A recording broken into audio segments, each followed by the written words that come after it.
د یو امریکایي سولجر د افریقې په خطرناکه صحرا کې د سولجر په ماین باندې خپره شي، نو دا بیا په دې صحرا کې څنګه ټایم تیر کی، نه ورسره اوبه وي او نه د خوراک سامان. پښتو مووی ایکسپلینیشن پریزنټینګ ماین د فلم په شروع کې د افریقې یو خطرناکه صحرا وښایي او ښایي چې د یو غټ غر د پاسه د امریکې یو دوه سولجر پټ ملاست وي. د یو سولجر نوم وي مایک او د بل نوم وي ټامي، او دا دواړه سولجر د امریکې والا یو میشن پسې را لیږلی وي او د دوی دا میشن وي دلته کې به یو کس راځي او تاسو به یې اولی او لږ ټایم بعد دلته کې څه کسان راشي. اصل کې دا یو واده وي او دې کې هغه کس هم راغلی وي کوم پسې چې دا مایک او ټومي راغلی وي، او بیا دا مایک دا کس د خپل ټوپک دوربین کې راواخلي، خو چې څنګه یې اولی نو دې کې ته د کس مخې ته د واده زلمې راشي، نو دا مایک پرې ډس ونه کي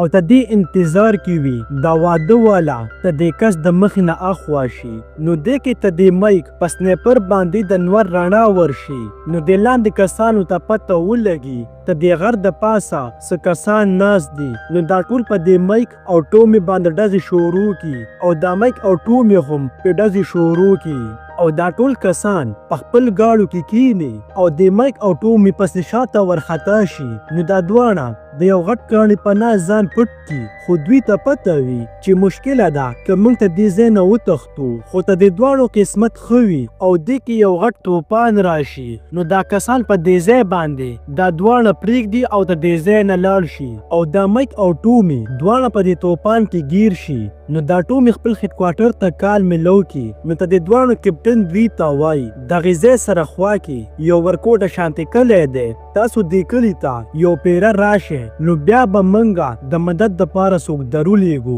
خو دا خوا کې کلی خو ته دې ځای نه 5 ګمټې لرې وي او لږ ټایم بعد دا طوفان ختم شي او دا دواړه په خپل سفر باندې داسې روان وي او بیا یو څو ګمټې پس ته د مایک مخې ته یو ورکوټه شانتې بوټ هوا راوړي او په دې بوټ یې لیکلي وي په دې مخکې لاره کې په ځمکه باندې بمونه ښخ شوي دي، نو دا ټومي مایک ته وایي بس موږ سره اوس صرف 2 لارې دي، په کومه لاره باندې موږ راغلی یو چې په دې باندې واپس لاړ شو، او دویمه لاره دا ده چې هغه کلي ته ځان ورسو. د دې مایک زړه نه غواړي خو د سره خو بله لاره نه وي او دا مایک د ټومي خبره ومني او دا ټومي د مایک نه مخکې په دې لاره باندې روان شي، نو دې کې یو غټه دماکه وشي، ښایي چې ته دې ټومي په یو بم باندې خپه راغلی وي او په دې دماکه کې د ټومي دواړه خپې کټ شي، نو دا مایک هم د ټومي طرف ته ورمنډې کی، دې کې د مایک خپه په یو بم باندې راشي، نو دا مایک هم په دې ځای باندې ودرېږي، نو دا مایک ټومي ته وایي د ستا په بیک کې ریډیو دی او ته د آرمي والا ته کال میلو کا، او ته د ټومي خپه ډېر زیات درد کوي او په دې خپه کې دا ټومي د آرام ولستنې ووخي، خو بیا هم ته د ټومي خپه ډېر زیات درد کوي او دا ټومي دا کال میلو نه کی، او ته د ټومي خپه اوس هم ډېر زیات درد کوي، نو دا ټومي خپله تمانچه راواخلي او ځان په دې سر باندې ولي او اوس په دې ځای کې دا مایک یوازې پاتې شي، نو دا مایک په مزه باندې په ځمکه باندې کینی، نو بیا دا مایک په یو تار کې یو تبر وتړي او ته د ریډیو طرف ته یې ورولي، نو مایک دا ریډیو خپل طرف ته راکاږي، خو ته د ریډیو بیټري کار نه کوي او دویمه بیټري ټومي سره په جیب کې وي، خو مایک دا بیټري د سولر نه چارج کی او خپل هیډ کوارټر ته کال میلو کی او دا مایک ورته ټول خاص بیان کی او دا مرته ووایي زه په صحرا کې په دې ځای کې، نو دا هیډ کوارټر والا دې مایک ته وایي دغه ځای ته موږ د هلیکاپټر والا نشو درلیږلی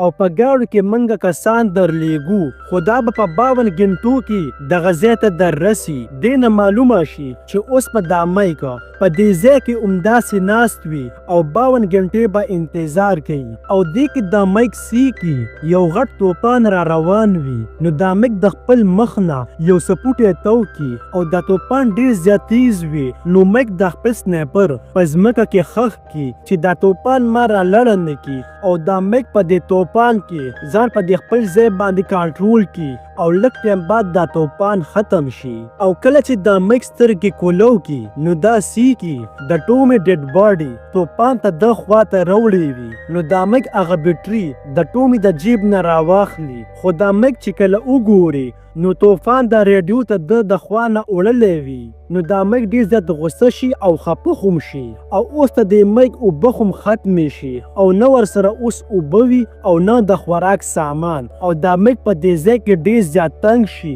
نو دا میک خپله تمانچه راواخلي او چې څنګه ځان ولي نو دې کې دا میک یو سړی سیږي او دا سړی د میک خواته په زیګ زیګ شکل کې راشي نو دا میک دې سړي ته ټول خرڅ بیان کی او دا میک ورله د خپلو اوبو بوتل ورکي او ورته وایي زه ډېر زیات تږی شوی یم لږې اوبه راله راکړه نو دا سړی د میک نه د اوبو بوتل واخلي او ته دې ځای نه لاړ شي او دا میک یو پیره بیا په دې ځای کې یو څو ګنټې تېرې کړي او بیا لږ ټایم بعد دا میک یو وړه ماشومه سیږي او دا ماشومه هم د میک خواته په زیګ زیګ شکل کې راشي اصل کې دا ماشومه د هغه سړي لور وي او د میک له د اوبو بوتل ورکي او میک د اوبو زر زر اوسکي او بیا میک د ماشومې ته وایي دا ریډیو مخامخ اینې دا ریډیو راواله او دلته کې یې راوړه خو د ماشومه د میک خبره ونه مني او ته دې ځای نه په منډه باندې لاړه شي او اوس په دې میک باندې په دې ځای کې شپه راشي دا میک له خوب هم مرځي خو د کېدی خو دا نشي او دلته کې اوس د دې صحرا خطرناک سپي راشي او په دې میک باندې راټول شي او دلته کې ډېره زیاته تیاره وي خو بیا هم دا میک یو دوه سپي ولي او دا نور سپي ته دې ځای نه وتښتي او دا میک دلته کې شپه سبا کی او کله چې سحر شي نو دا سړی د میک خواته یو پیره بیا راشي او د میک ته وایي ستا ډېر ښه قسمت دی ته څنګه ته د سپو نه بچ شوې نو دا میک د سړي ته وایي ستا به ډېره مهرباني وي که چېرته دا ریډیو دې ما له راوړو او دې پرې دا سړی د میک خبره ومني او دا سړی دا ریډیو راواخلي او د میک خواته یې راوړي او د میک له دا ریډیو ورکي او بیا دا سړی د دې ځای نه روان شي او اوس ته د میک دماغ هم کار پرېږدي او په سوچ کې ورته هغه ټومې راشي نو دا ټومې ورته وایي ته لا اوسه پورې دلته کې ولاړ یې کور کې به د ښځه انتظار کوي ته ته دې ځای نه روان شه اصل کې د میک خپلې ښځې سره جنګ کړی وي او د میک ته پته ولګي چې آخر ما خپلې ښځې سره ولې جنګ کوو او یو پیره دلته کې اوس بیا شپه شي او هغه ټول سپي واپس د میک خواته راشي او په د میک باندې راټول شي نو دې پیره دا سپي دا میک گیر کی خو بیا هم دا میک دا سپي اولی او مړی کی او دا میک ټوله شپه د سپو سره مقابله وکړي او یو پیره بیا سحر شي او دا میک خپلې ګړۍ ته وګوري او دا سیکي چې اوس هم له 9 ګنټې پاتې دي او اوس ته د میک په دې صحرا کې 45 ګنټې په ځمکه باندې او په دې یو ځای په دغه یو انداز کې ناست وي نو دې کې په ریډیو باندې د میک د کیپټن کال راشي او دا کیپټن میک ته وایي تا پسې چې موږ کوم کسان درلېږلي وو هغه نور هم 10 ګنټې لیټ شول یعنې میک به اوس 19 ګنټې نور هم انتظار کوي نو دا میک کیپټن ته وایي بس زما نه نور صبر نه کیږي نو دې کې دا کیپټن میک ته وایي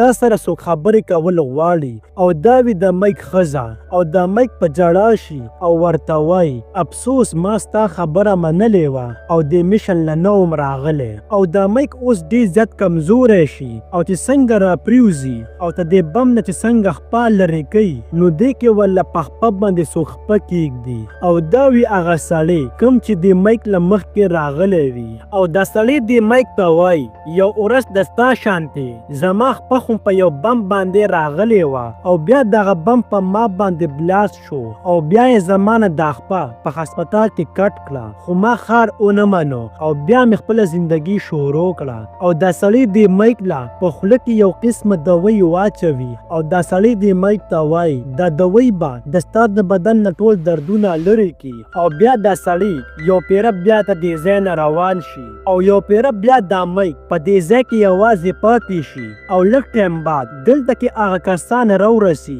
کوم کسان چې ته د میک کیپټن میک پسې رالیږلي وو خو هغه کسان اوس هم د میک نه لا ډېر لرې وي او د میک ته پته وي که چېرته دوی زه سی نه کړم نو د کسانو ته به پته ولګي چې میک مړ شوی دی او ته دې ځای نه به لاړ شي نو بس د میک سره صرف دا یوه لاره وي چې زه یو پلیر وکړم نو دا میک سیږي چې دا پلیر څه فاصله کې د میک نه لرې په ځمکه پروت وي نو بس د میک سره صرف دا یوه لاره وي چې زه د پلیر پسې ورشم که چېرته دا کسان ته دې ځای نه لاړل نو زه به هم په دې ځای کې مړ شم ځکه چې نه ما سره اوبه نشته او نه د خوراک سامان. نو بس مایک فیصله وکړي چې هر څه وشو، بس اوس په زه د پلیر پسې ورځم او دا مایک خپا د بم نه اوچته کړي، خو دا مایک سیږي چې دا بم بلاست نشي. نو دا مایک ډیر زیات حیران شي او دا مایک په ځمکه باندې کینی، ګوري چې آخر دلته کې څه او په دې ځمکه کې سوري شروع کړي. نو دا مایک سیږي چې په دې ځمکه کې یو د اوسپنې ډبې چا ښخ کړی وي.